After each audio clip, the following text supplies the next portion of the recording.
Hi అండి, అందరికీ నమస్కారం. ఇక్కడ ఒక చేతి సంచి, దానిలో చాలా వస్తువులు కనపడుతున్నాయి చూడండి. కొత్తిమీర, నిమ్మకాయలు, అలాగే షుగర్ అండి, సంథింగ్ ఇవి బాస్మతి రైసు, తర్వాత టీ పొట్లం, థమ్సప్. ఇది ఒక డబ్బా అండి, స్టీల్ డబ్బా.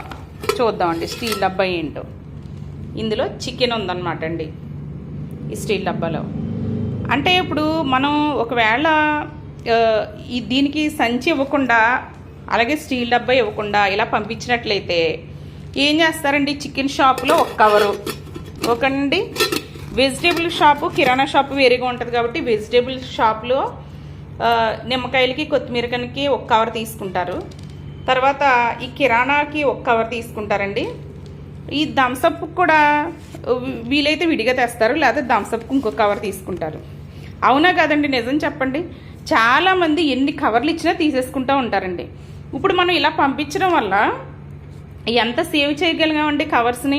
అంటే ఈ ప్లాస్టిక్ బాటిల్ని మనం ఏం చేయలేమండి, ఇది ఆల్రెడీ ఇందులో ఉండి వచ్చింది. మనం దీన్ని అవాయిడ్ చేయాలనుకుంటే థమ్సప్ తాగడం మానేయాలి. కానీ థమ్సప్ తాగాలనుకున్నప్పుడు దీన్ని ఇంకా అవాయిడ్ చేయడానికి లేదండి, ఇది ఇందులోనే వస్తుంది. అయిపోయిన తర్వాత మనం రీసైక్లింగ్ పంపించగలం అంతే ఇది. అలాగే ఇప్పుడు షుగర్ ప్యాకెట్ ఉందండి, ఇది ఇప్పుడు ఈ షుగర్ ప్యాకెట్ని కూడా మనం అవాయిడ్ చేయడానికి ఆల్రెడీ కవర్ చేసి ఉంది ప్లాస్టిక్ది. దీన్ని ఏం చేయాలండి, డ్రై వేస్ట్లో వేయాలి కట్ చేసి.